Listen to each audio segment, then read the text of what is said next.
Pelancongan merujuk kepada aktiviti melawat atau mengembara ke sesuatu tempat lain yang melebihi 50 batu dari tempat kediaman dan tidak melebihi masa 1 tahun untuk tujuan rekreasi dan mengisi masa lapang.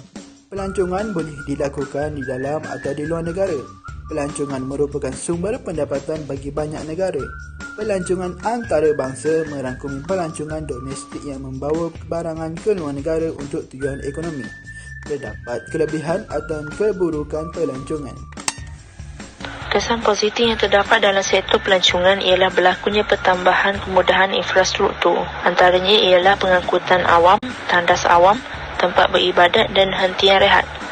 Selain itu, budaya Malaysia yang unik dapat diperkenalkan kepada dunia luar. Sebagai contoh, adat istiadat, budaya dan cara pemakanan dan sebagainya yang mana ia mampu menarik minat pelancong luar untuk datang ke Malaysia.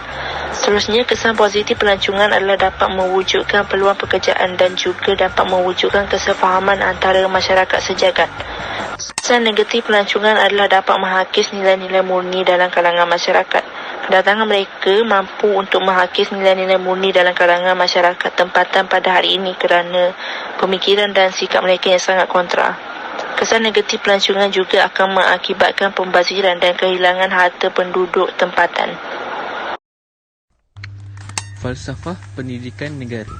Selain itu, perkembangan sektor pelancongan dalam negara semakin membangun dengan pesat dan berterusan secara terancang.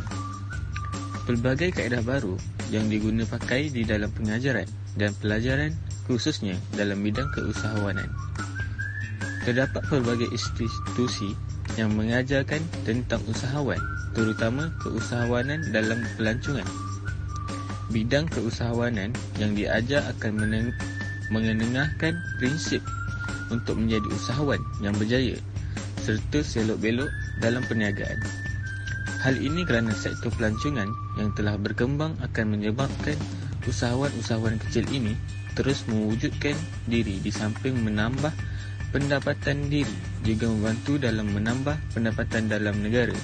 Dalam sektor pelancongan ini, kita dapat membentuk satu sikap yang liberal yang boleh dikaitkan dengan rukun negara, iaitu keluhuran perlembagaan.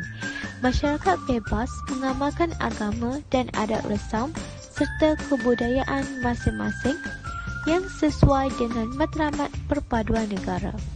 Selain itu, prinsip kesopanan dan kesusilaan telah membawa kepada perkembangan sektor pelancongan. Kesejahteraan bermaksud keadaan yang sejahtera, aman dan selamat.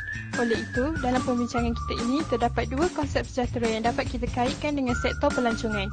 Konsep yang pertama ialah pelancongan dapat memupuk kesejahteraan dalam kalangan pelancong dan masyarakat tempatan.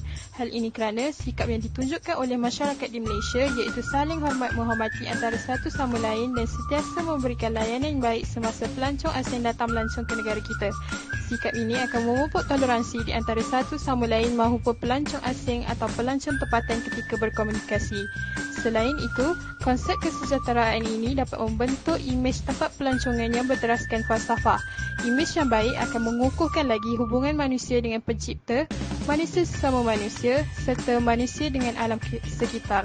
Oleh itu, terhasilnya tempat pelancongan yang sejahtera, selamat, aman, mesra, cergas dan indah.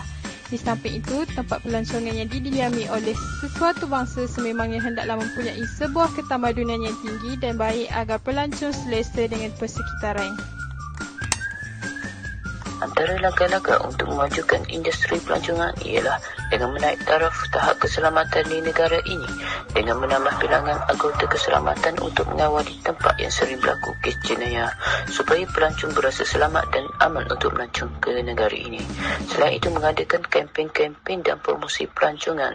Pihak Kementerian Pelancongan bertanggungjawab dalam mempromosikan kempen tersebut. Antara perkara yang boleh dilakukan ialah mengadakan pusat penerangan pelancongan serta rombongan pelancong dari dalam dan luar negara. Pihak media masa juga haruslah bertanggungjawab dengan mengadakan program di televisyen seperti Cuti-Cuti Malaysia dan sebagainya bagi menarik perhatian pelancong. Dan akhir sekali, menyediakan prasarana awam seperti kemudahan pengangkutan dan perhubungan. Ini dapat memberi keselesaan dan ketenangan kepada para pelancong. Selain itu, dapat memudahkan pelancong untuk sampai ke destinasi yang hendak dituju. sektor pelancongan merupakan sektor terpenting bagi menjana ekonomi dunia kerana industri pelancongan banyak memberi manfaat yang tidak ternilai kepada negara kita. Hal ini kerana pergerakan dan perbelanjaan para pelancong mampu meningkatkan pendapatan negara melalui cukai membeli belah, cukai penginapan, cukai makanan dan juga melalui pertukaran mata wang asing. Oleh hal yang demikian, semua pihak di negara kita harus berganding bahu bagi memperkasa sektor pelancongan sebagai sektor yang mampu membangunkan ekonomi negara kita.